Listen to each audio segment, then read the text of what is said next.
This introduction is brought to you courtesy of ChatGPT. Greetings, fellow dodecadorks. It's your favorite 12-sided guys back again for another thrilling episode. We've got Matt as Pine. Hi. Scott as Rousse. That's me. Sabrina as Nari. Hey there. Jordan as Richter. Good evening. And me, Paul, the guy who's already planning his next cosplay for the next con. Real quick, I really was just this week thinking about my next like I've never done cosplay, but I was thinking of doing Monstar from Silverhawks. Anyway. My gosh, the Silverhawks. I forgot about that one. Hairy version or spiked version? I think the hairy version would go over better. Okay. Because then I can like slink around. I used to have a toy where you could switch his head from the hairy to the spiked version. Yes, I loved that toy. Oh gosh. We had the Mirage and we sold it at a garage sale and that was dumb. With Colonel Bluegrass. Yes. But let's put that aside for now and focus on what's really important, our podcast. As always, we have exclusive bonus content on our Patreon and cool merch on our shop. So be sure to check those out. And if you really love us, spread the word. Tell your friends, family, coworkers, even your pets about our show. Ha ha ha. We thrive on your support and enthusiasm, and we promise to keep bringing you top-notch D&D actual play content. I can't do this next line. Oh, and if you've ever had a dream... A dream of electric sheep? Oh, and if you've ever had a dream where you're flying on a giant rainbow-colored eagle, then this episode is definitely for you. It's the Crystal Codex episode 108.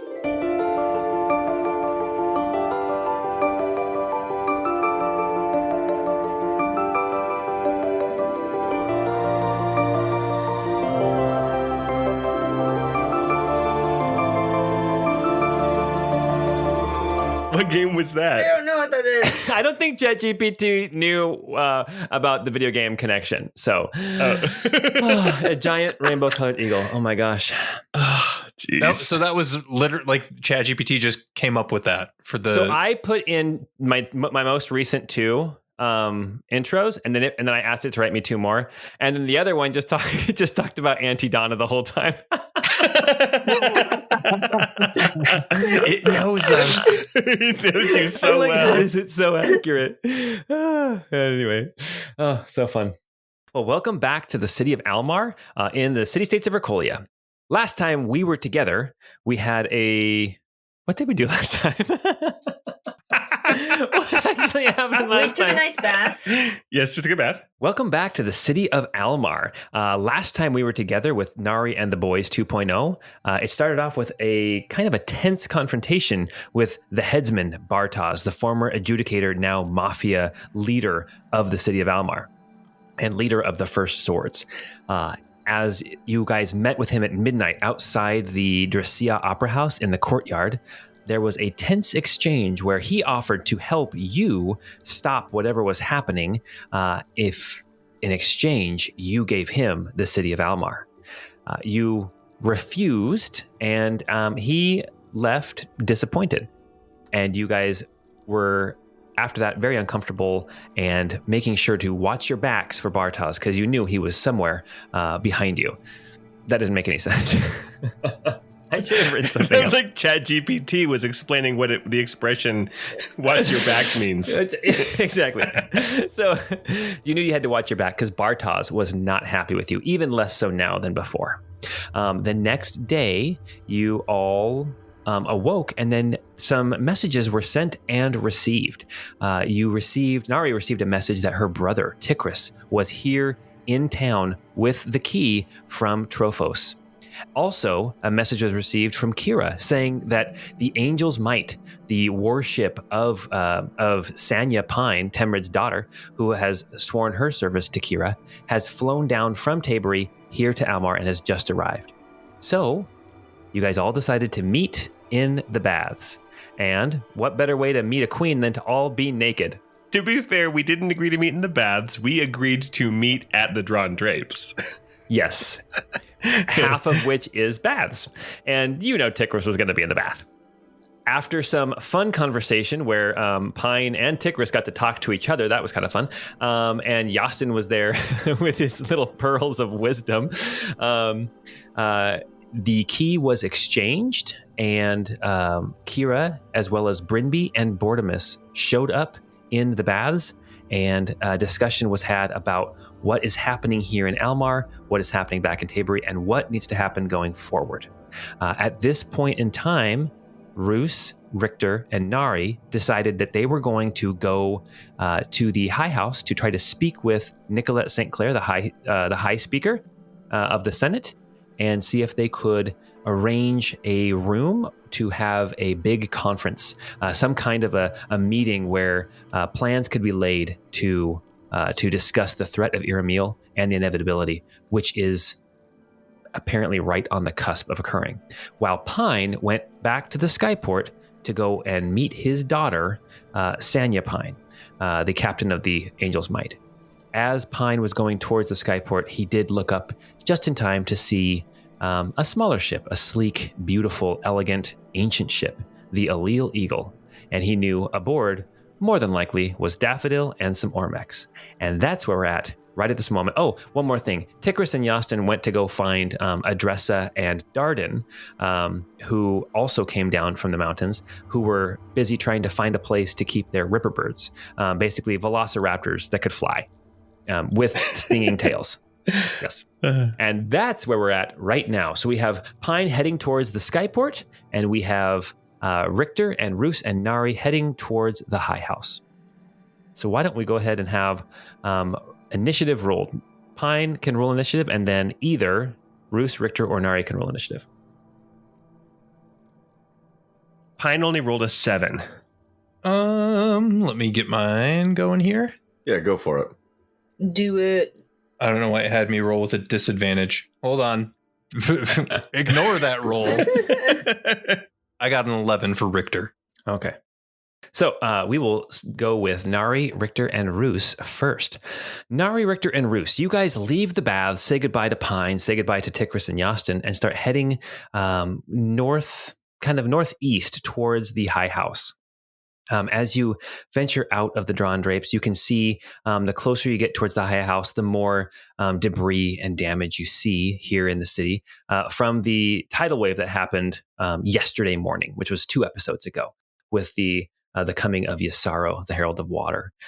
You can see along the kind of the park in front of the Imperial Palace, you can see that grass and trees have kind of been it's all kind of muddy and swampy out there. Some of the trees have been knocked over, but it looks like the High House managed to avoid most of the damage from the water, as it is not only is it up on the hill behind the Imperial Palace, set up on kind of the cliff looking over the bay, but also it itself is kind of raised up on some steps. And as you approach the High House, what are you guys going to do? I know Richter is looking around and kind of muttering and saying, "My goodness, what a mess. This is awful." But at least there was a ray of light, you know. For example, being able to see Kira, who I totally remembered from our days in Fallen Heaven. What a wonderful thing to see her. It's been so long. I don't know if we ever established this, Richter, but she's my sister. Is she really? Yeah. What a small world. Well, we made it.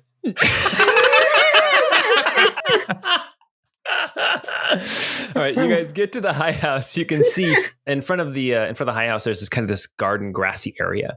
And there are these double doors. Last time you came in, you remember that you came in right into this large kind of auditorium space where you came into a joint session of the High and Low House. I'm trying to find it here on the... So Lizzo was on The Mandalorian. I saw that. Yeah. So was Jack Black, right?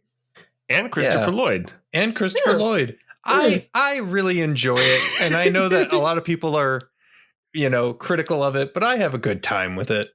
I have low expectations, I think. So Paul just brought up the map of the High House, and it was still littered with dead bodies. Goes up. I'm with you, Jordan. I think there's like an element of camp to all things Star Wars. And I don't know, it's just great. It just feels good.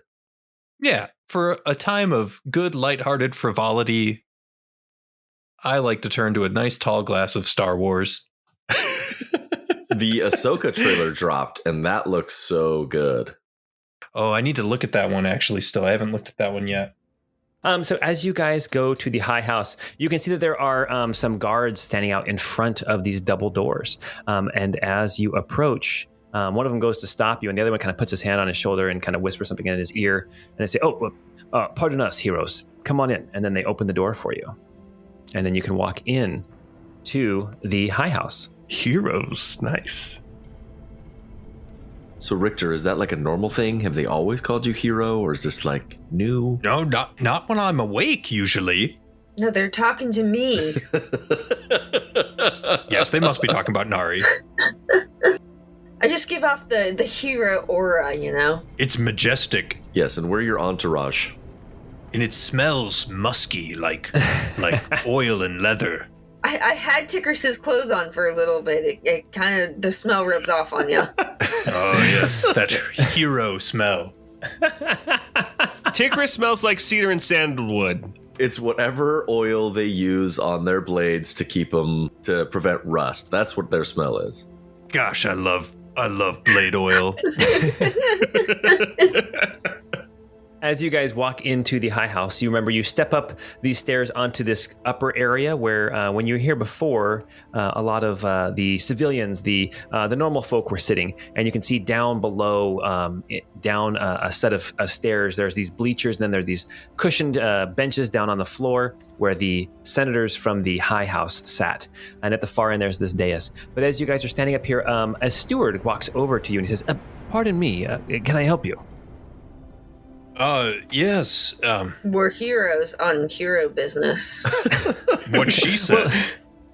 Of course. I mean, the whole city knows what you did for us a couple of weeks ago during the joint session, saving the High Speaker and all. But what can we do for you today? We're looking for the High Speaker. Oh, is she expecting you? No. But we're expecting her. He looks at you very confused, but then he says, if you'll just have a seat. Hero's privilege.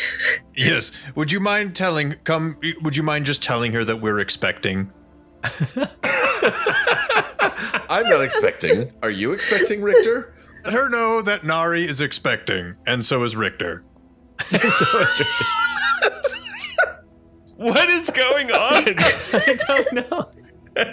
This steward looks so confused. It was like, I'll go see if she's available. You can have a seat.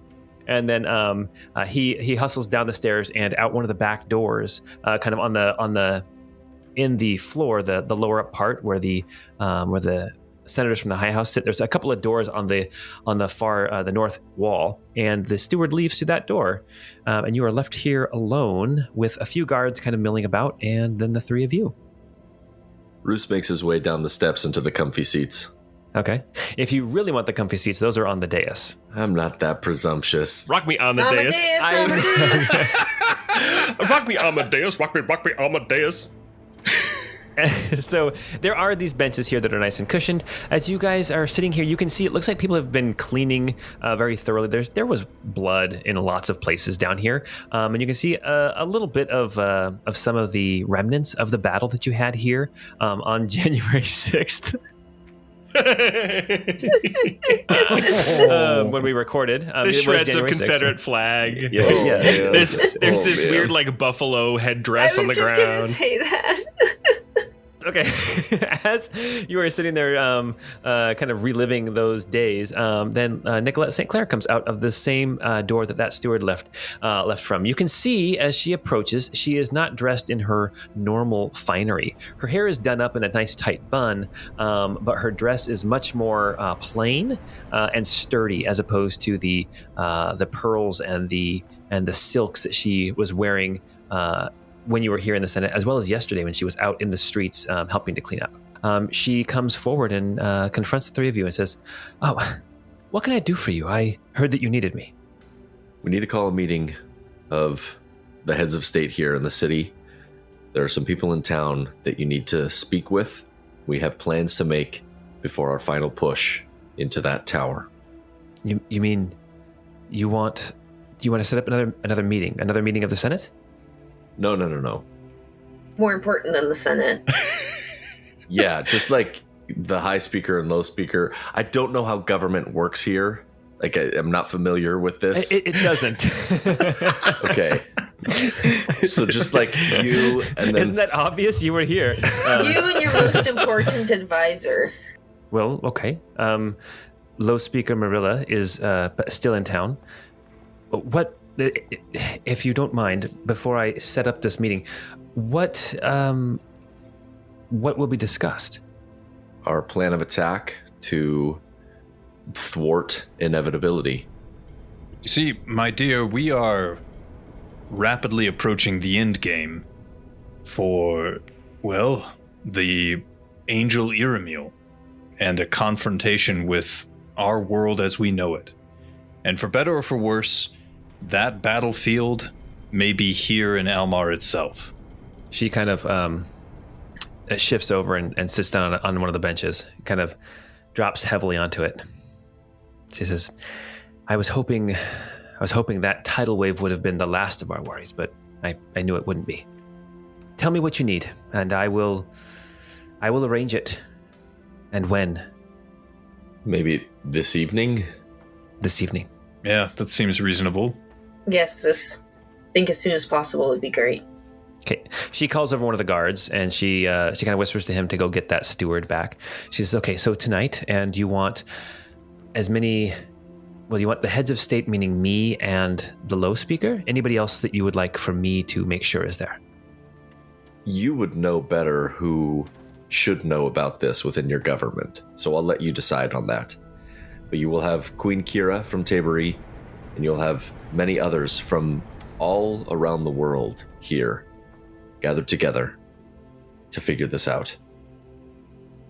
The reality of the situation is such that we do not know what forces are arrayed against us or what calamity may befall the city, but we should make preparations in any way that we can and ensure that there is ample support and opportunity to protect the populace to the greatest extent possible, and to the extent that there are those willing to take up arms or to potentially fight, those individuals should be rallied and made ready. Really quick, you guys would know, so in town, that Teagish would probably want to be there. You're going to have representatives from the mountain tribes with Tikris, Adressa, Darden, and Yastin. Who else would, and obviously Kira and her retinue. Anybody else you guys can think of? The followers of Lord Laramie and The Ormex. the Ormex, and Although, maybe I don't know if we know that they're here you yet. guys don't know the Ormex are here. The only who knows that they're here now is Pine. Never mind. Then maybe the followers of Lord and Lady Cadriel. Also like librarians? Cool.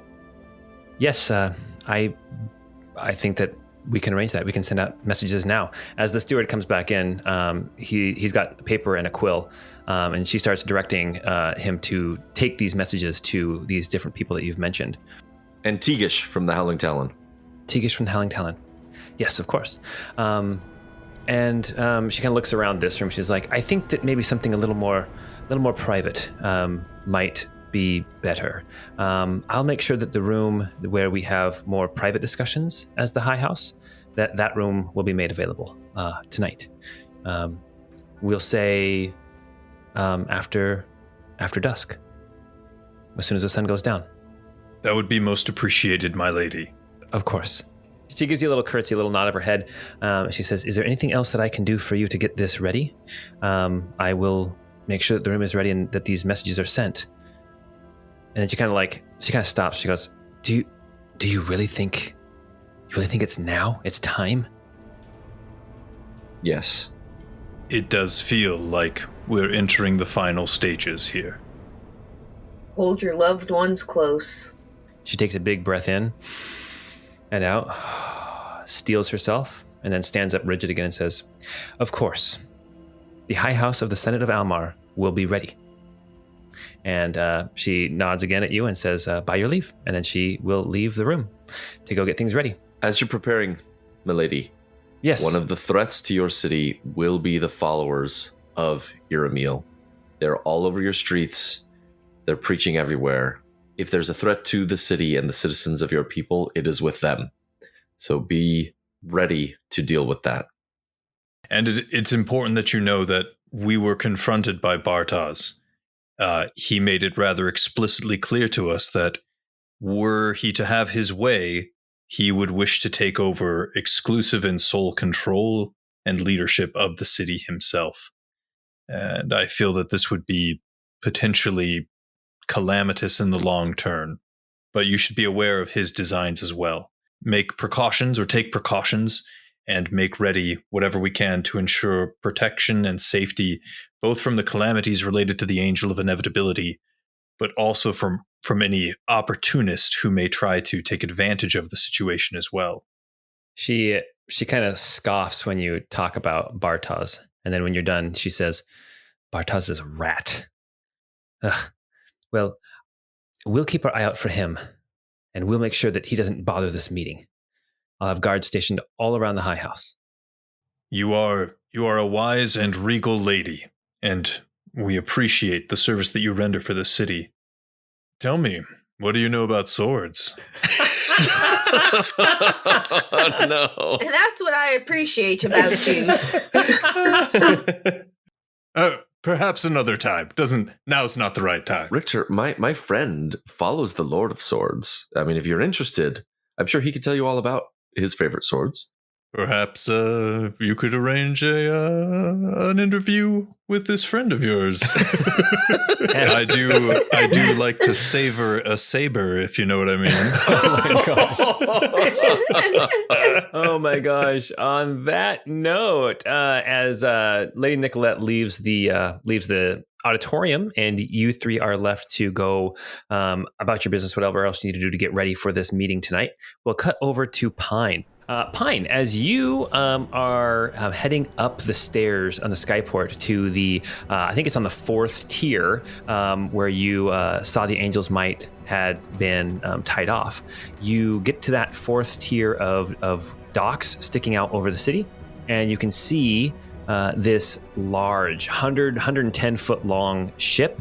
You can see its cannons in the in their what's the holes called that the cannons come out of on a ship? The cannon holes. The cannon holes. You can see the cannons in the cannon holes. You can see the large ballistas on the top of the ship that they use for dragging ships closer for like boarding actions and that kind of thing. You can see this massive ship built for war, beautiful. You can see that it is belching a little bit of this blue smoke and energy and fog, as most airships do. You see actually that just around the corner on this same tier, you can see the Allele Eagle kind of off around the corner. But right here, you do see the Angel's Might. And aboard on top, you can see people moving around. You see some sailors that you might recognize from before. You also see a couple people that you definitely recognize. You see this muscular man in like pantaloons, no shirt on, walking around, kind of tying off things, and he's following around Sanya, your daughter, the captain of the Angel's Might. You see her moving around with authority. She's not actually even doing any of the tying off or the moving of anything. She's just directing and walking by the sailors, and they are, when she is close, you see them instantly like snap to attention and do their jobs a little bit more thoroughly. Pine, somebody else that you see up on the ship, you see a weaselly little man that last time you saw him, he was following around Tristan. Oh yeah, it's Tristan's Flavor Flav. yes, he's Tristan's hype man, Harveed. He looks just as thin and weaselly as before. He also, I'm gonna have you make a perception check or an insight check in just a second. But 2 more people that you see on the ship. You see an older woman that last time you saw her, she was working in the Tabery Castle Keep. You see Beatrice the butler. Kira's basically right-hand man, her steward. And then you also see an Ormec on the back of the ship. Looks like he is currently taking some kind of contraption apart and putting pieces into different piles. You think this was Jasper. He's an Ormec that has painted his body completely gray. Last time you saw him was down in the key lava as he was trying to get the what's it called? The like stasis field, right? Yeah, the stasis field for the crystal pizza shield, as he had just gotten it working again. Or he had, just for a very short time with what little crystals that they had. Okay, you approach the ship. You see your daughter. She has not seen you yet. Pine will yell out, "Ahoy! Permission to come aboard!" Make a perception check. Oof, that's an 8. There's something different about the ship. Something. You see your daughter. You see. I'd say what you see. You see her glance over and see you, and you see a smile kind of creep up on one side of her face, and then it's kind of tucked back away as she puts on her captain persona again. But there's something different about her as she comes over to the side to the gunnel and says, "Permission granted. Come aboard." I clamber up there as fast as I can. It's like super excited. Like I got the shiver down my spine, like excited to see my daughter go like the tingle in your gums. Yes, like the tingle in my gums. You should see a dentist about that. Your daughter, Sanya, comes striding over to you. You see Tristan is following behind her. He's got a big grin on his face, just as he always has, very a jovial guy, kind of a meathead kind of guy. You see Harveed is following along behind him a little bit further back, not right up on his shoulder. Going like, "Hey, yeah, boy." Well, what you do notice is he's not right up on his shoulder like he used to be, right? He's not right there in his ear all the time. Sanya comes striding towards you and sticks out her hand and says, "Lieutenant General Temrid Pine, it is good to have you aboard my ship." And she holds out her hand for a predator handshake. "Oh, geez, Louise." And I'll give a predator handshake and then pull her in for a hug. I don't care if this is her crew and they're seeing. Ugh. Okay. Okay, yeah. She hugs you back. She says, "Father, it's so good to see you." "It's fantastic to see you too. The reports that have been coming in about your role in the battle over Wayfield, I hear nothing but fantastic reports." Thank you. It was, I have an amazing crew, and I couldn't have done it without, and then she points back towards Jasper at the back. Without him and the tech that they brought over from their Kilava, it was game-changing. Too bad we don't have the power to do it again. What are you missing? Oh, crystals. Yeah. Hi, Jasper. Hey, did you see the illegal is over there? Did you say hi? He looks over and like, "Oh, hey, I should go say hi." He starts working faster to clean up so he can go over to the Allele Eagle. I'm catching up with Sanya right now. Don't let them leave until I've had a chance to say hi, okay? But of course. Actually, don't let them leave. I think we'll need to have a talk with them. Anyway, good to see you, Jasper. Good to see you too. Beep bop wolves. Man, our charisma is not on point tonight. Oh, that Jasper. That's what Ormacs say, right? Yes. Well, Sanya, I see that the young Tristan, was it? I see he found his way to you. He took my advice. She looks back at him. He's kind of standing back there, just kind of smiling, and he kind of nods at you when he sees that you're looking his direction. She says, "Yeah, he's been a very apt pupil. He's taken to the saber quite well. He's started to give me a run for my money." Oh, really? Yes. Yes. I appreciate you sending him my way and trusting his tutelage to me. Well, I'll need to have a word with him as well. Since last time we spoke, I actually made my way to Menorest, and I defended my title. Are you saying this quietly just to Sanya, or are you saying this so that Tristan can hear too? I'm saying it to Sanya. I'm saying it a little bit quieter. I don't know the relationship between Tristan. I mean, that was revealed in a, that's true. Just in a vignette. So Tristan kind of steps up. He says, "Oh, you defended the title against the blossoming storm of the Western Sky. So how fares it? How did you do?" Well, I have the title, but I know that he was once your master as well, and I regret to inform you that upon challenging him, he requested a duel to the death. And I obliged, and I was victorious. I know this might not be easy news for you. Make an insight check. He draws his sword. A 3. Okay, He's probably taking it super fine. You're like, you see that he is still smiling, and he is just listening to you. Okay. Sanya says, "Father, I'm very proud of you. A man of your age, keeping the title for so long." Pine does a does a 10 hit you? No, it does not. A saber comes whipping out as Tristan rushes towards you. Oh, really? And he misses you. He was not as fine as he said he was. Well, your insight check, he still had the smile, but I was going to describe it as, you know how when somebody smiles and then like the color drains from their face, but their face doesn't move and they get that robotic smile?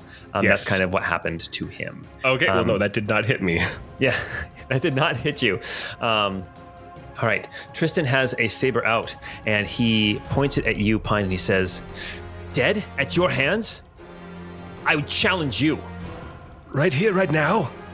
He steps back from you and does like the Menorese salute. And he says, You have killed my master and my father, and I would have vengeance. Satisfaction?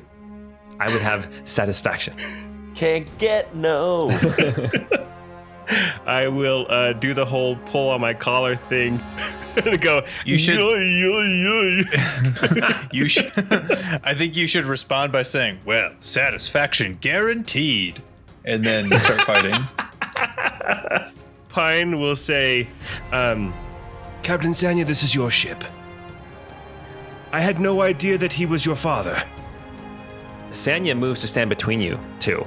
And she looks at you, Pine, and she looks back over at Tristan and she says, "Tristan, not aboard my ship." He's getting the kind of thing where he's gonna, you can't tell if he's gonna pounce at, like, rush around Sanya or whether he's like going to like turn around and just kind of walk away. Kind of like the pacing of like a caged animal. Exactly. Sanya turns to Tristan and she says, "Why don't you make a perception check? Let's see if you can hear what she says." Oh my goodness. Come on, good roll. That's a 19. Yay. You see her turn, and his saber is still in his hand.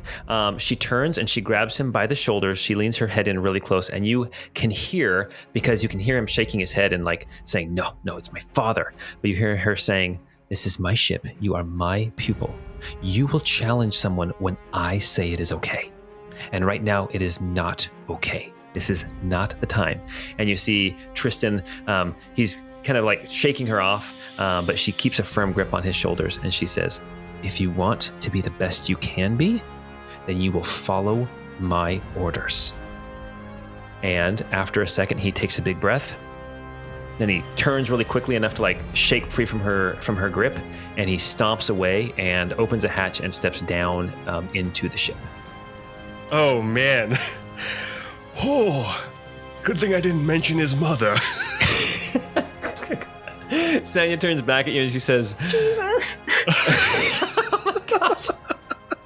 I don't know what Sanya says because I don't know what I would say in that situation. She goes, "Father, what happened to his mother?" Well, his mother, as you know, Lady Annette, was his mother, I guess, if his father was Etienne. She was the Marchioness Judge. And when I bested her husband in combat, she grieved, and she lashed out, and she attacked those in attendance. And we were able to convince her to calm down. She was a powerful spellcaster. And when she was in, the last I heard, from your brother. My brother? Temrid Jr. She had died while in custody. That is not good. I know. Holy crap, what is going on? She says, Father, it is so good to see you. And I know that what you did. It was really good to see you a second ago. She says, I know that what you did was for honor and was knowing you completely above board. Tristan is going to take some time to calm down. It's going to take him some time to come to grips with what has happened, to understand it. But I think for now, he is under my care as my pupil. I think for now, it's probably best and safest if we maybe meet later. Right. We were trying to get a meeting arranged, and I believe that there should be word coming about where and when, but this is like I can't believe how entangled our two families are, and I only learned about them last chapter. Okay, so get this, all right? Your brother, Temrid Jr.? Yes, I'm aware. He's in Menarest now, and he's potentially going to be Tristan's mom's replacement. Maybe. She says, Dad, I think I screwed up.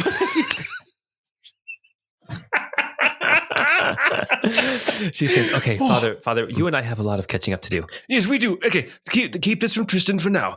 There's more important things. But another time. Yes, another time.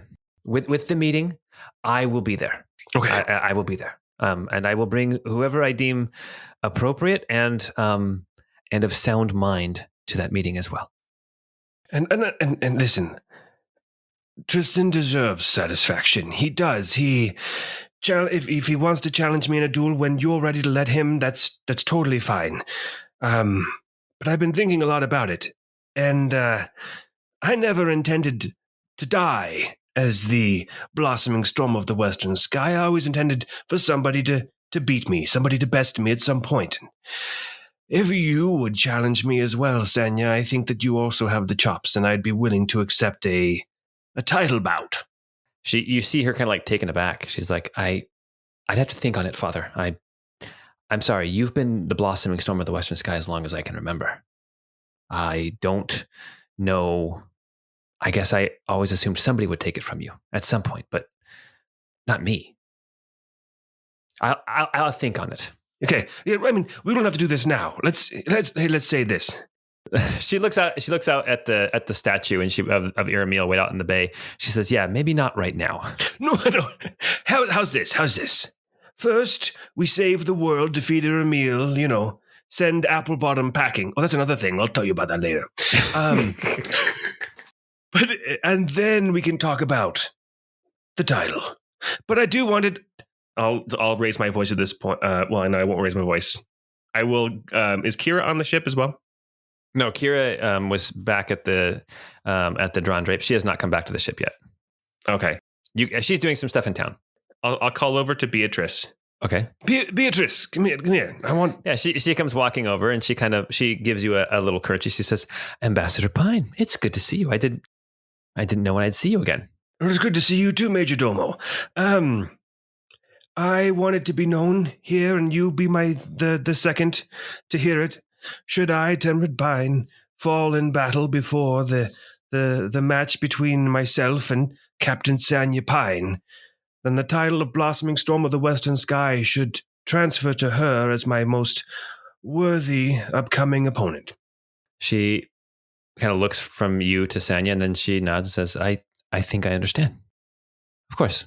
All right, well, I'll leave your ship so you can go tend to what needs to be done, and I hope that eventually Tristan will not forgive me. Of course not. That would never happen, but maybe at some point we could be allies regardless of history. She nods, I think, and she says, give him some time. I think potentially you can be uneasy allies. Okay. It's so good to see you. I'll talk to you some more later tonight. or whenever the meeting is, because I wasn't part of that conversation. I don't know when or where yet. All right. So you step off of the Angel's Might. Okay. Are you heading over then to the Allele Eagle? Was that your plan? Yes. Okay. Pine, make a perception check. Oh my goodness, so many perception checks. That's a 9. Pine, as you step off the ship and start walking towards the Allele Eagle, maybe it's just that you're kind of shaken by that by the confrontation with Tristan just a second ago. That was a lot of revelation to happen, just like that in the matter of like 10 minutes, right? Yeah. You start kind of wandering over towards the Allele Eagle, but thoughts are just coursing through your brain, and then suddenly you bump into somebody.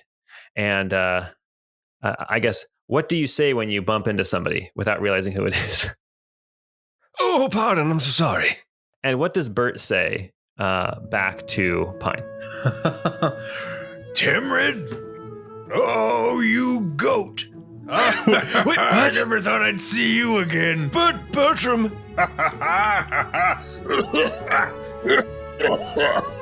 Who let this guy in here? Bertram! OMG! Here comes trouble. Oh, Moshe's garden indeed. Yes! So, Pine, what you see is you see 4 figures. You see 4 figures, 2 of whom you recognize right off the bat. 2 other ones, you maybe make an insight check. Oh, because I've been succeeding at those so well. A 4. You recognize 2 people. You recognize Bert. I mean, 5 years has passed, so there's definitely some differences. And you also recognize Ember. So, Jordan, why don't you tell us maybe what is different about Bert that Pine would recognize, that Pine would see? Yeah, so Bert, his hair is significantly more gray and way more thin. He has a much more pallid complexion, a little bit more gaunt. His cheeks are kind of sallow. He's still kind of big and stocky, but he doesn't look as like thick and vital as he once was. He's wrapped in a heavy fur-lined cloak, and underneath it you can see kind of the typical like splint mail type armor that he used to wear as a guard. Well, I see that you've grown out the beard. You used to have that walrus mustache. Correction, it's chainmail, not splint mail. Just ignore what I said a second ago. Oh man, Jordan, jeez. Yeah, we got to get Bert some new armor. I know. Guys, we need to @ Jordan. Okay, and then Pine, another person that you recognize, the second person you recognize is this tall, beautiful, red-haired woman wearing, I'm pretty sure she still wears leather. Scott, what do, Yeah, studded leather. yeah, what does Pine see when he sees Ember? She looks much the same as she did as far as her style, her fashion hasn't changed. Her hair's a little bit longer, and she has, that same leather whip, studded leather outfit. You do notice maybe there's more the beginnings of age lines at the corners of her eyes, and maybe when she turns her lips up for a smile, you see that she is, she's not past her prime by any means, but she is definitely older than when you first met her. And Ember, what? It is so good to see you. Pine gets a bloody nose. I seem to recall you commenting on the luster of my outfit. Oh yeah, and it hasn't lost its luster at all. You look, and I give the OK symbol and go, hey, thumbs up. Your daughter's Finger still over on the guns. ship. She's watching. She's like, Dad, what are you doing over there? Okay, there are 2 more people who are with Bert and Ember. So, Sabrina, why don't you tell us what Pine sees when he sees Hop? So Pine sees Hop has grown immensely since that little boy who they found in the forest.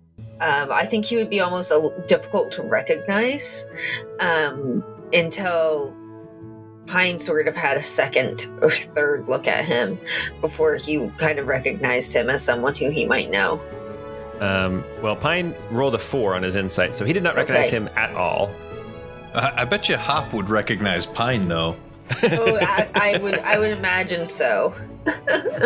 And then, so that can be very interesting. And then the other person that is with them, Pine, what does Pine see when he sees Artis? Bruce Willis?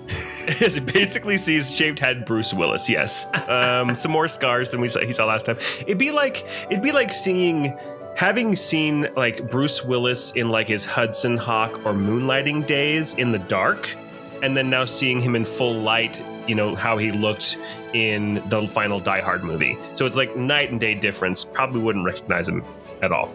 Well, and you didn't with your 4 insight, but yes. And I don't. So Hop recognizes Pine. Would Artis recognize Pine? No, because as you remember, when we first met Artis, it was pitch black in the woods. He couldn't even see a knife that was thrown at his feet. So he wouldn't see Pine. He might recognize the voice, but also it could just be an old Menorese guy. Well, here we have Pine and the JV team have finally met up. What are you doing here? Ember and Bert, I mean, you guys were both from Tabery. I didn't realize you were friends. Oh, we met on the road, but more importantly, Mr. Pine, is Nari with you? I don't see her. Oh, she's here, yeah. She is. Hey, I mean, I know you guys were friends. I don't know what kind of friends you guys were, but she is, you know, off and on again serious with the Queen of Tabery. Mm-hmm. Oh, so the rumors were true. Fascinating. Young love. Yeah, they totally, you know, hit it, as the kids say these days. I'm so glad Nari can't hear this. I don't think Nari's a child, Mr. Pine. Oh, to us, y'all are children to us. Yeah. Oh, how old are you now, Bert? I mean, I'm freaking 76. Oh, you are an old goat, but you look good. I mean, you look fit and strong. You know, years haven't been as kind to old Bert. Really? I mean, I noticed you've aged, obviously. I figured it was, you know, you've been on the road, I imagine. We've been off on our adventures trying to solve a few issues. You know, I don't know if you know much about what's been going on, but there's stuff going on with this whole angel of inevitability.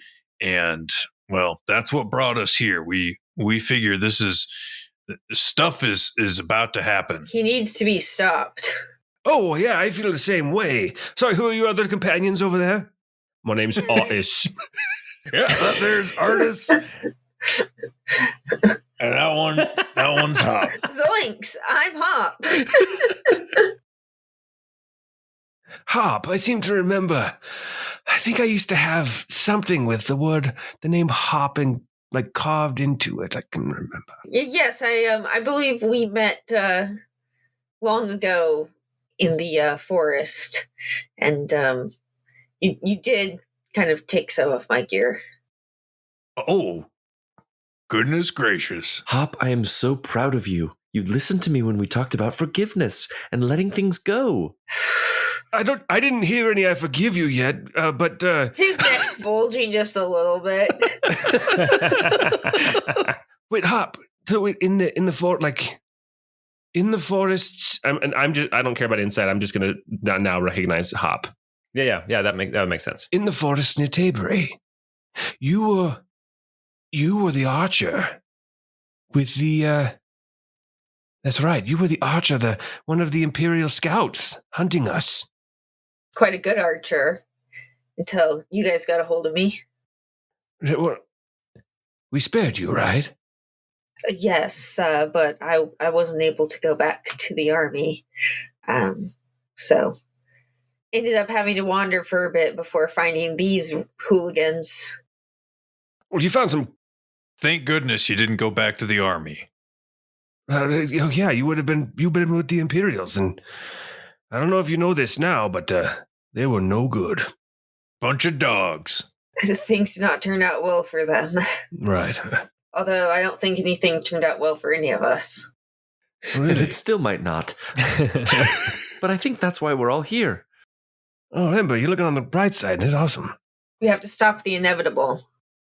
And then Artis will say, "Well, you met this guy out in the forest near Tabery, because I also used to live in the forests near Tabery." And Pine will say, "Well, what a coincidence! That's crazy." Well, See you later. Big gulps, huh? Pine is just not like having good luck meeting people today. at least I'm not delivering bad news to you, but I did apparently do you wrong in the past as well. Jeez Louise. Hey, Amber, did I ever do anything wrong to you? But I know you caught me cheating that one time at cards, but it was a one-time thing. I'm too happy to see you to care about any of that stuff anyway. What I'd love to do is, get a cold drink in my hand and maybe another deck of cards and see if we can't try again. It's been a while since I remembered that I like cigars. Now, where are you and Nari staying, Mr. Pine? Oh, well, actually, we have a companion in the city. Hey, but you might remember I used to complain about this guy, Richter, who was like, this pompous, windbag who wanted my job and all that. Remember that? Remember I used to tell you about this guy, Richter? Oh, yeah. Well, we're best friends now. Oh, goodness. Yeah, I seem to remember you muttering a lot of curses at that guy over a couple pints. Right, well, see, what's crazy is time can heal wounds and past offenses can be forgiven. I say, looking right at Hop. Ember nods her head, right along with it. We're actually staying at Richter's house in the city. But we're trying to get something together with we know the Senate. I mean, not a big deal, but we know the Senate. Oh. Well, that's pretty crazy, the Senate. I love this. If you think this is great, wait until you guys actually all have a meeting together. Oh my god. Okay, so one thing that Pine will notice at this point is Artis has a dog in tow. Oh. It's got reddish fur with the white belly and paws and stuff. It's a fox? No.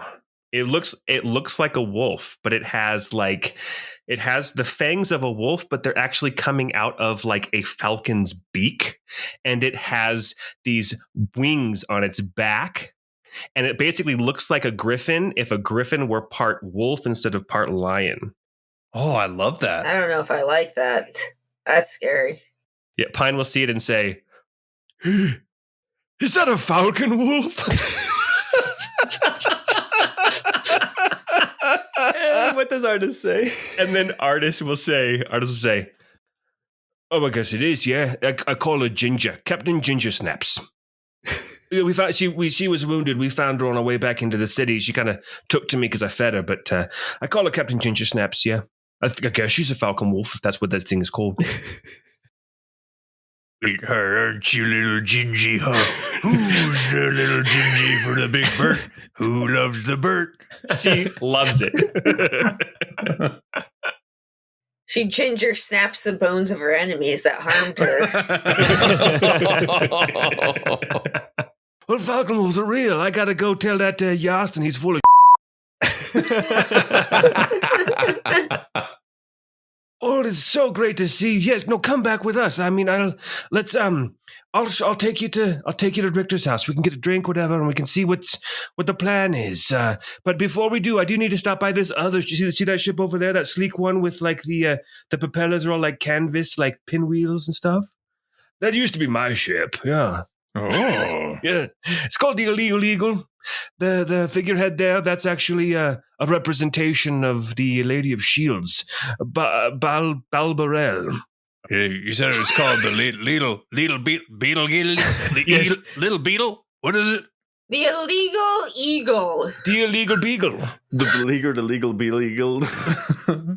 The Kriegel Flegel Meagle. Oh my god. You've been a busy guy, man. Jeez. Anyway, I gotta go say hi to them. There's actually this ship is piloted all by Olmecs. It's that's what they. I don't know if you've heard. That's what the deacons prefer to be called. Anyway, yeah. Jeez, I've been calling them deacons this whole time. Well, you know what? It's not too late to learn. What's important is that we try. Yeah. come with me. Come on. Are you ready to go? Oh, yeah, I reckon we are. I'll show you a place you can stay in town. I'd love that. Oh, I could go for a pint. That's for sure. Your friend's place or a tavern? Well, there's a place called the Dawn Draper. Drawn. There's a place called the Drawn Drapes that has baths if you like that sort of thing. I haven't taken a bath in months. That sounds lovely. Yes, we can all tell. You guys smell like seawater. Have you guys been taking baths in salt water? Oh, yeah, I mean, that's the traditional way, you know. You don't want it to mess up your musk. A man's gotta do what a man's gotta do. And then Artist says, it's all I've been bathing in since the divorce. Your tears. Oh my gosh. There, artists. It will be okay. I promise you. You'll find someone. Or not. But you'll be happy. I got ginger now. This is a big city, you know. I'll bet you there's some Philly in there for you, you know. All right, well, I'm going to say, give me a second. I'm going to say hi to my friends on the illegal and make sure they stay around as well, and then I'll take you to Richter's house. Ember's going to wave and say, I really should do ascending to Nari. I can do this and haven't done it yet in the entire campaign. Well, she's alive and she'd love to hear from you. Great. Oh my gosh. And Ember will will do ascending to Nari. Perfect. So Pine is leaving and the JV team is going into town then. So that what's happening? Pine was going to show them to Richter's house. Oh, gotcha. Okay. So then the JV team is going to be hanging out. Question for the JV team. There is a certain chest full of goodness. Where is that chest? Well, it's on me. Obviously. Titties. I'm sorry. I mean, Artist and Bert would be carrying it, maybe? Yeah, I would imagine. That was kind of what I was going to say. Maybe Hop and Artist, because Bert is getting a little more feeble. Really? Would Pine notice that? I would imagine he would notice. With his 4 insight, probably not. He's probably overwhelmed with everything else right now. Pine was going to comment on it, but we got distracted and went off different places. But he was going to say basically that, looking like you were on the road a lot. It looks like maybe you just haven't had as full of a belly. Maybe just working off the calories. Yeah, maybe that's it. Well, we can talk more about it over a pint. I would say though, there's no more cheese at Richter's house. I'm sorry. Crumbles ate it all, and then it all over the place. Oh yeah, I have an Aileton. And I've been riding this Aileton. There's so much to catch up on. Well, Pine is telling all this stuff to the JV team. Richter and Rousse and Nari, you guys have now left the high house. Is there anything else that you guys wanted to get squared away? Any shopping or anything you wanted to do before tonight, before the meeting? Ooh, that's a good question. I don't think I would mind popping a few potions in my bag just in case. Yeah, I think it's probably not a bad idea to go do a little bit of shopping.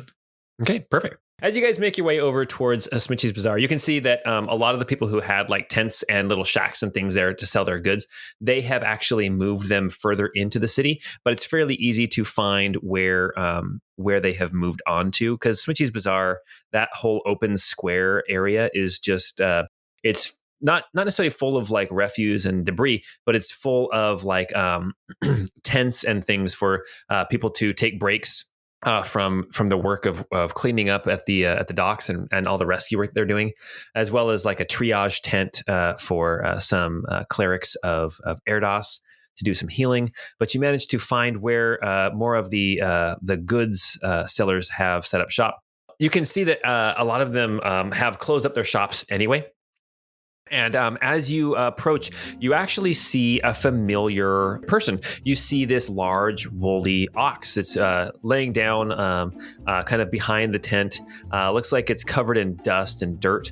And you see a man standing at this table in front of this little tent, and his back is to you as he is rummaging around in some bags and some boxes. It looks like he is not necessarily open for business, but you do recognize this chubby Morgan Freeman wearing a witch's hat. Gerard. Ah, Gerard. I think we'll go find a different merchant this time. You turn around and Gerard's standing there. Another one? Our number one customer. Yes. Oh gosh, yeah, he does have the boots with the fur on now as well. Yeah, as you approach, he turns around and says, my friends, what a terrible day yesterday was. But I did see you out there working right along with the rest of the city. It's a terrible, terrible day, but it's good to see folks getting together and pulling through these hard times together. What can I do for you today, my friends? Well, I believe we'd be looking for perhaps some supplies. We don't know quite what's about to happen, but between us, I don't believe that the worst of it has fully arrived. And so, do you have any potions of healing or any goods that might be new, that might be helpful? He says, I do have a few potions of healing left. Yes, a lot of them I have been giving for the effort, but I can part with a few. He reaches into a box and pulls out a few of the red potions, and then he pulls out a few of the bright red potions. So he's got 4 potions of healing, and he's got 5 potions of greater healing. The potions of healing are 50, and the potion of greater healing are 150. Got it. Well, I might snag 2 of the potions of greater healing, if that's cool with everybody. That's 300 gold? Yeah. Yeah, I'll grab one of the potions of greater healing. Okay, 150.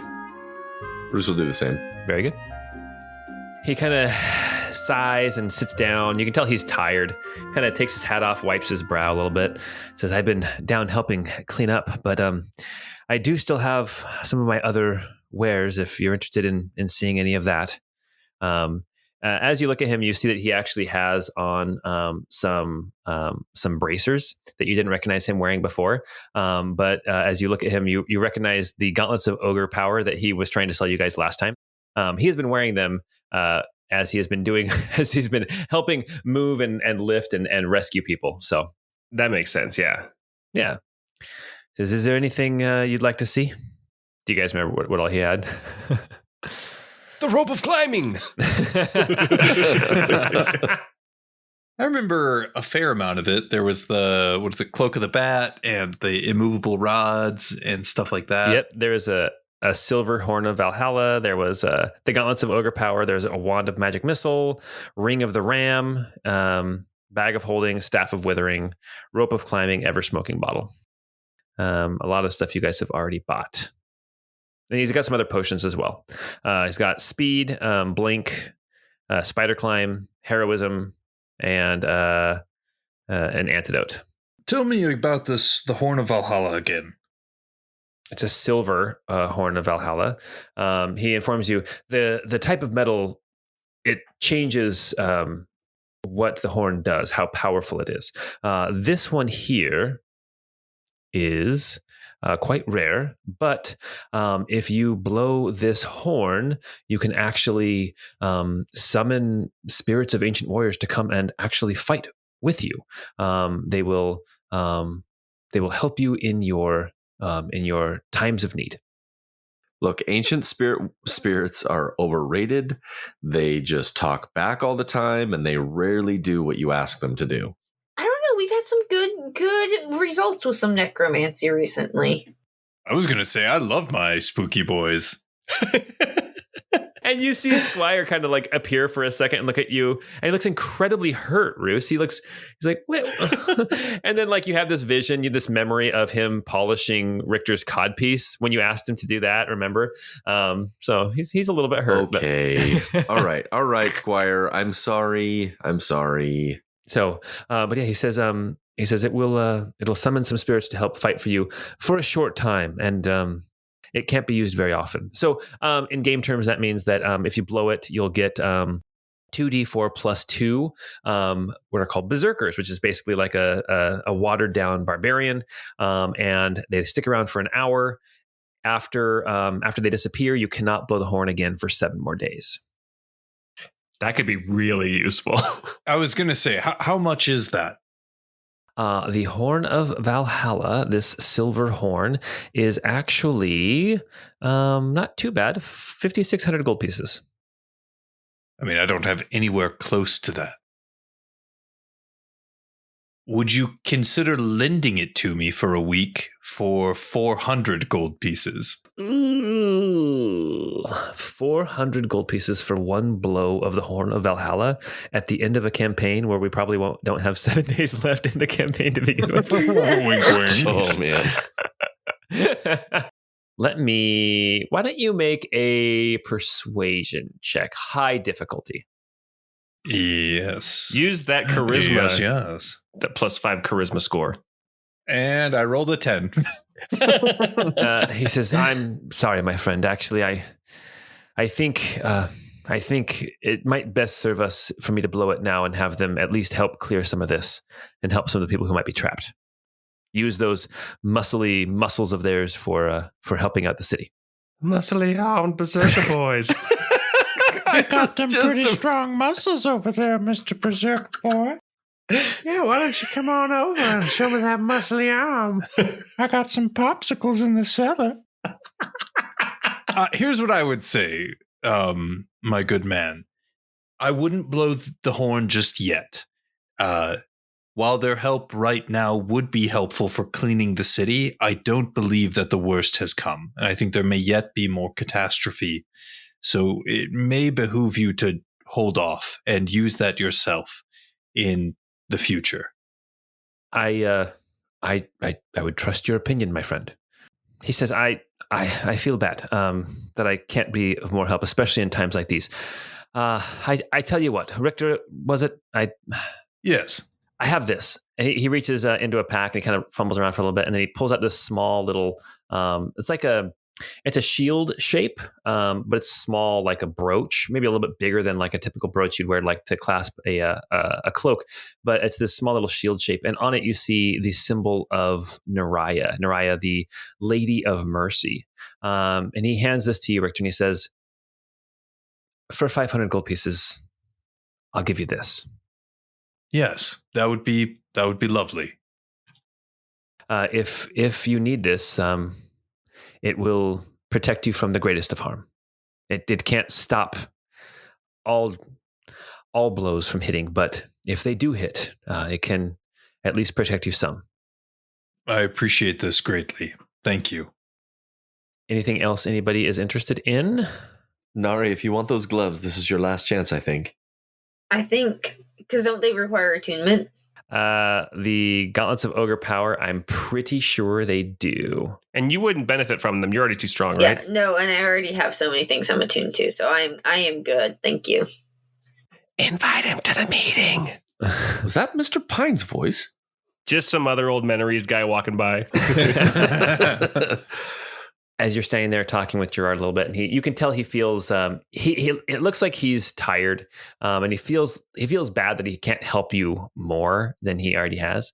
And he looks at you, Nari, and he looks at your boots. He says, "Your boots are ruined. Is that from the tidal wave? Was that from all of the water that got here into the city?" Yeah, that damn Herald ruined my shoes. I liked these boots too. They were comfortable. It's probably the worst thing that Harold ever did was ruin Nari's shoes. Honestly, worst thing that happened in this campaign. Well, he looks down at his boots, the boots with the fur. He's like, "Well, I'm sorry. I won't give you these back. I've grown really fond of them. But let me see what I might have." And he kind of reaches back into a box, and he pulls out a pair of boots. They look very they're leather, but they look very well made, but delicate. Like not like a thick, sturdy leather like you would expect. More like a supple kind of not like a thick like armor or protective type of leather. Just a thin leather like anyone would wear. And he hands you these boots and he says, "For always being my friend, I'll give you these to replace those ones that you've ruined." Thank you, Jared. That means a lot to us. I hope you make it to our party tonight. Oh, there's a party? I'll be there. Oh, did you not hear Mr. Pine? I thought that must be in my head. Yeah, I could have sworn I heard Mr. Pine as well. He wants to do something called an orgy. Jeez. No, the G is silent. It's an ori. Ori. Ah. It's a giant mechanical thing for looking at planets. Just make sure that you bring your ox. Porthos goes everywhere that I go. You realize now that the reason why you thought you heard Pine was because Rousse had already done his like a Squire relay a message thing that he does sometimes. No, all right, so you guys are finishing up with Gerard, and Nari and Richter. I'll tell you what those items are later. Okay.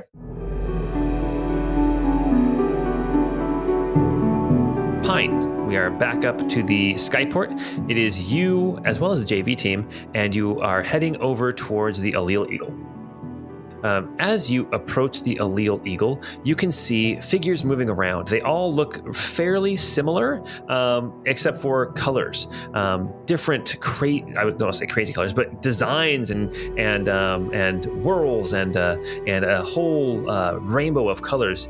At the helm, you see this Ormec that has been painted yellow with little white flowers, wearing a very large feathered hat atop her head, and strapped to her back is a very large, long, black, gold-chased rifle. She seems to be issuing orders as other Ormecs move around the deck. You see that there is a couple other Ormecs that you recognize. You see one that you're fairly certain is Jessamine. She was one of the Liberator Squad Ormecs that was going to go and free Ormecs, and now has instead turned towards shepherding the Ormecs. You see there are other Ormecs moving about the deck, and also you see one other person aboard this deck that is not an Ormec, and it is a red-haired, kind of middle-aged woman with big fox ears and a rifle strapped to her back as well. You see Sydney, the former Imperial scientist. Pine will yell out, "Tamarind Pine requests permission to come aboard." You see Daffodil look over, and she kind of shakes her head, like surprised to see you, and then she comes rushing. Oh, I think no, you don't get to come on. It's my ship now. She comes rushing over to you. She says, "Pine, it's so good to see you. Come aboard, of course. We were going to go into the city and look for you. Did you know we were here? Still. This is where you were. This is where we dropped you off." Oh, honey, we've been to a different country and back since last we saw you. Wow, well, you'll have to tell me all about it. We've been shepherding Ormecs to give them directions to the Kilava and give them whatever supplies we can. Our hold is full of Ormecs that have, for one reason or another, may not be able to make the trek on their own. Oh. As you look around, you see that there's like one Ormec that's it's got a crutch, it's missing part of his leg. You see that there are other Ormecs kind of in different states of disrepair. Maybe they were deacons that were used for battle that got damaged, or maybe they just did not survive the shattering nearly as well as some of these other Ormecs. But you can see that a lot of the Ormecs here aboard the ship, the Allele Eagle, are in some form of disrepair. As Sydney comes walking over, you can see that she actually was in the process of talking with one of these other Ormecs, and she comes over to talk to you. She says, "Pine, it's good to see you." Well, it's good to see you too, Sydney. I sadly haven't written any more limericks about you. Maybe before the next episode. We'll see. I'm sure I will look forward to another limerick about me. Well, we wanted to stop in and we wanted to see you and the others while we're here in town before we head up to the Kilava. You can see as she says it, there is some serious excitement in Sydney's eyes. Okay, well, honestly, we're all in town. We're going to have a meeting, hopefully tonight. I haven't received any word about when it's going to be yet. But we're gathering allies. And we'd love to have you part of this conversation. I think it's possibly going to happen at the Senate. We'll let you know. But everybody would love to see you. I actually have to... some other companions of mine here. I'm going to take... Lord Radriel preserve, Mr. Pine. You're not going to introduce me to this lovely woman. Oh, Zion! There's a lot of people to introduce to everybody. Zoinks! Okay, so this is Bert, good old friend. This is Hop. Apparently fought once and spared him, and now he might be working toward forgiveness. We'll see. This is Artis. Yo. Hi, my name's Artis. And then this ravishing specimen is more than just good looks. I mean, she's got great personality too. Her name is Ember. It's a pleasure to meet you. The pleasure's all mine. Friends, you, okay, well, you're having a meeting tonight, you said? Maybe. I haven't got details yet. But a meeting about what? Hey, so, Daffodil, Jessamine, Sydney, things are going down. You see the mood aboard the Allele Eagle instantly kind of become more somber. Man, you are not bringing good news with you, dude. But I'm trying to be fun about it. This episode needs to be called Pine Puts His Foot in It.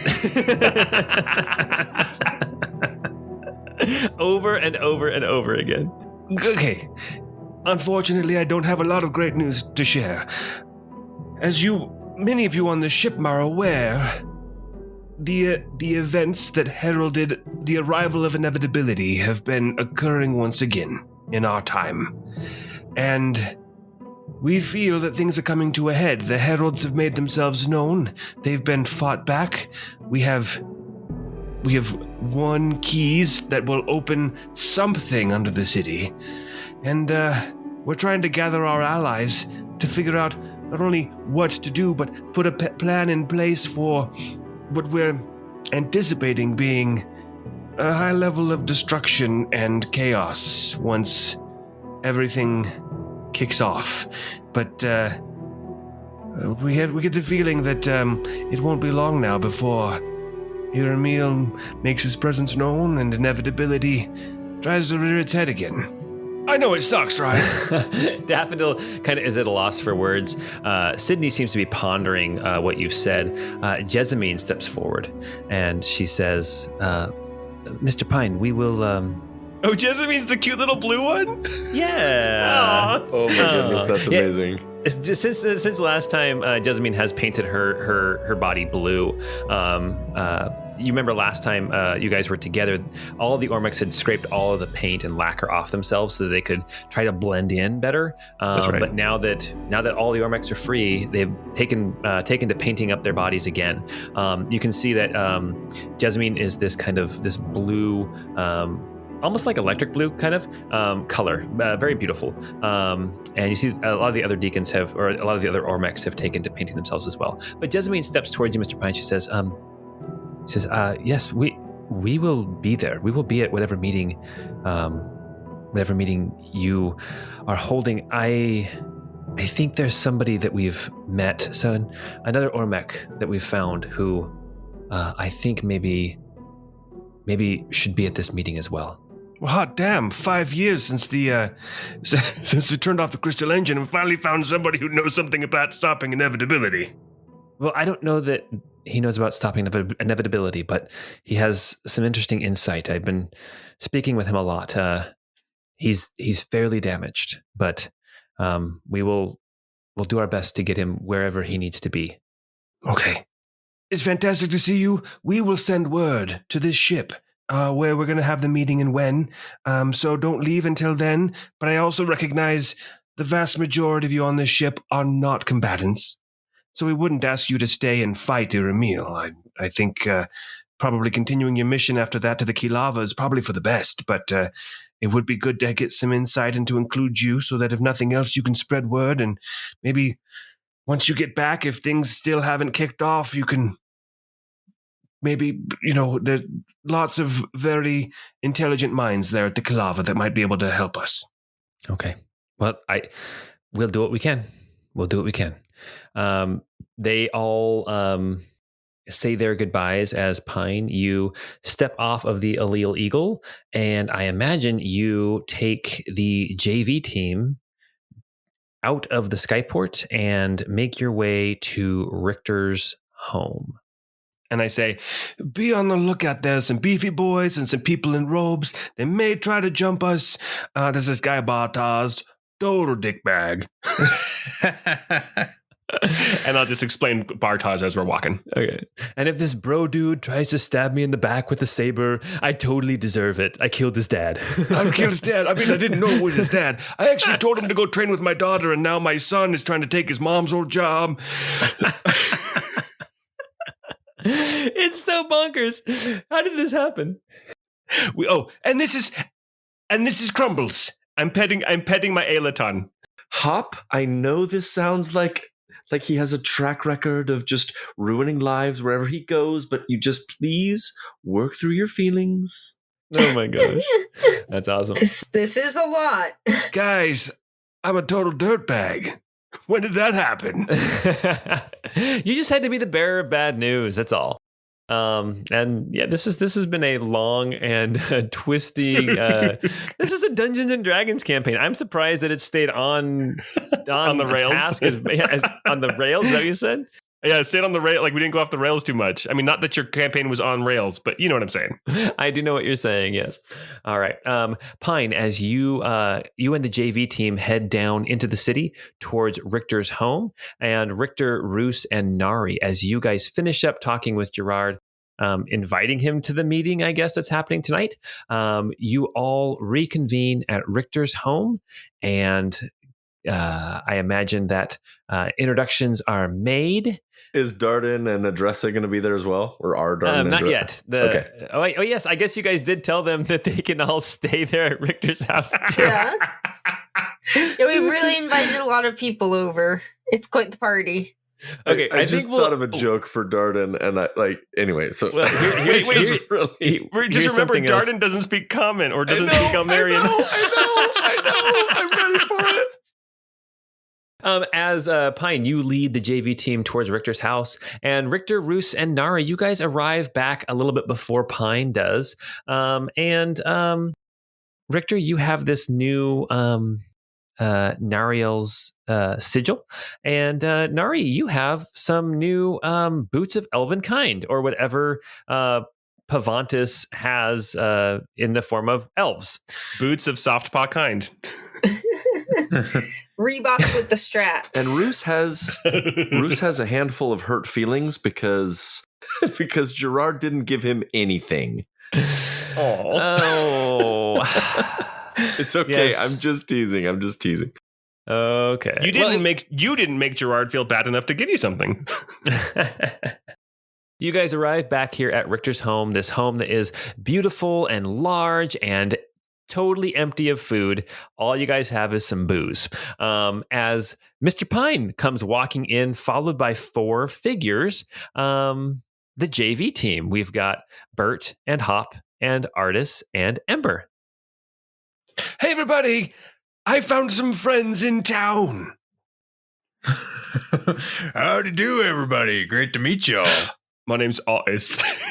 Ember, oh my gosh, it's so good to see you. Oh, Nari, it has been years. Oh my gosh. How have you been? You look great. You're glowing.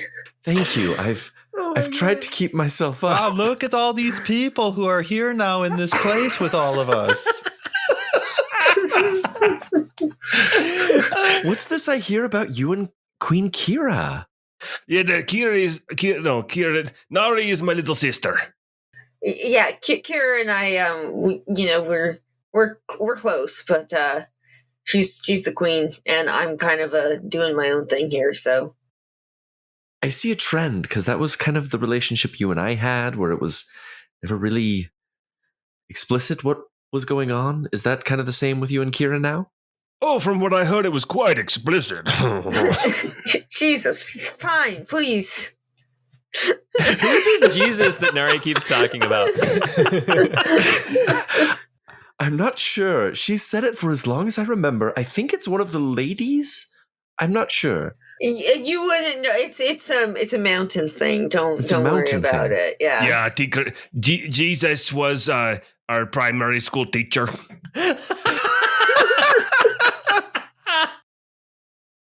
Oh my gosh. Didn't like that guy. Okay. Darden leans over to Yostin and says, Yo no entiendo nada. ¿Qué están diciendo ellos?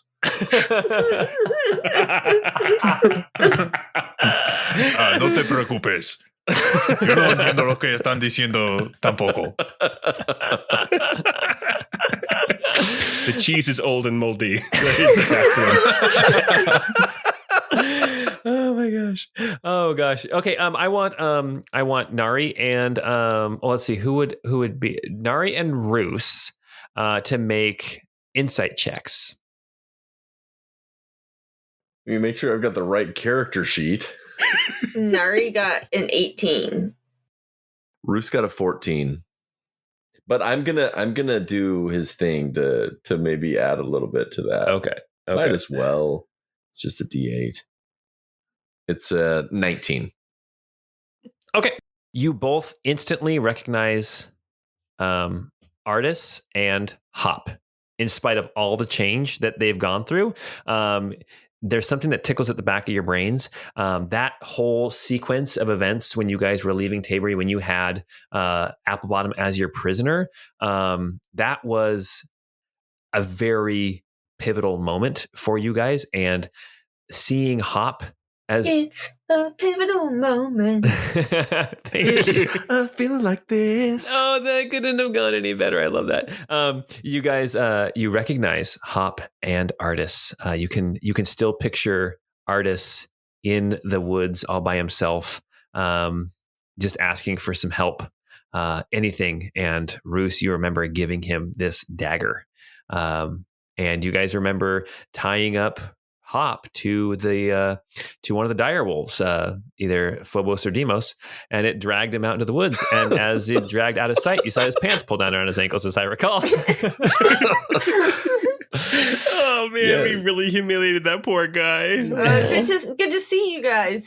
Look like you're doing much better than the last time we made acquaintance. I loaned you a dagger. Do you by chance still have it? Like, how did that turn out for you? Can I have that back? Wait, what now? Wait, that was you who threw a knife at me in the dark? Yeah. No, you don't get the dagger back. Cool. So, but things went well? Like, you found your wife and kids? It's probably a sore spot to talk about that. Artis just turns his back and goes and finds a couch. I imagine Artis kind of looks off into the distance for a second as like kind of superimposed over it. We see this vision of Artis astride a horse, this beautiful woman, like like a romance novel cover, as Artis was covered in blood with his dagger and all strapping and strong. I'm pretty sure that's how we described it one time. Yeah. Yes. So, but yes, that was before the divorce. Before the divorce. So Rousse will lean over to Nari. Did that mean he like saved her? Or like, he didn't answer my question. You know, sometimes it's better to just smile and nod and not ask questions. Yeah, this is what I do many of the times, yes? Oh, hey, Yostin. Hey, check that out. See that weird dog thing? It's a friggin' falcon wolf. You told me they weren't real. Well, I mean, maybe there was difference in the translation of the word. Because this thing is hawk fox, and these are very much reals. Wait. Darden speaks up, and it's like full Ustranian, but you do hear him say Falcon Wolf like 3 times. And then Tikris says, "Wait, you told him that Falcon Wolves weren't real? That's some kind of practical joke you guys play? Falcon Wolves are very maybe real. it was very joke. real." Yastin liked to make the jokes sometimes. Gosh. And this is why I left that land behind. I don't know who this guy is, but I like him. I imagine at this point you guys have popped open some bottles of wine. You guys are all kind of sitting back, taking a breather, knowing that tonight there is going to be a very important meeting that is going to happen. But you get to catch up with each other. I imagine that Pine and Bert and maybe Richter joins them too. Take some time for some cigars, smoke some cigars, and Nari and Ember they catch up as well.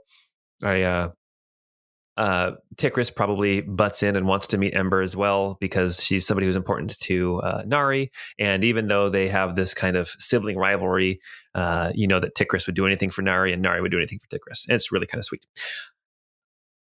And as the day moves on and memories are shared and guards are let down a little bit, approaching night, we are going to stop there for tonight. Hooray! My guard was never down, not even a little bit, especially when family's around. Head on a swivel. Dude, Pine needed to put some guard up and be like way more careful about what he said. Oh my god, Pine just like walking into every situation, just dropping bombshells. Hey, we killed your mom and dad. Oh, it's so good. It's so good. I love it. Geez, All right, guys. I stole your bow. Oh my gosh. All right, guys. Well, hey, thanks for playing tonight. And yeah, don't forget we have our Discord. You can go and talk with us about this episode or any of the other episodes that we've done. Also, maybe share some of your theories about what's coming up. And don't forget we have a shop for shirts and for hats. No hats.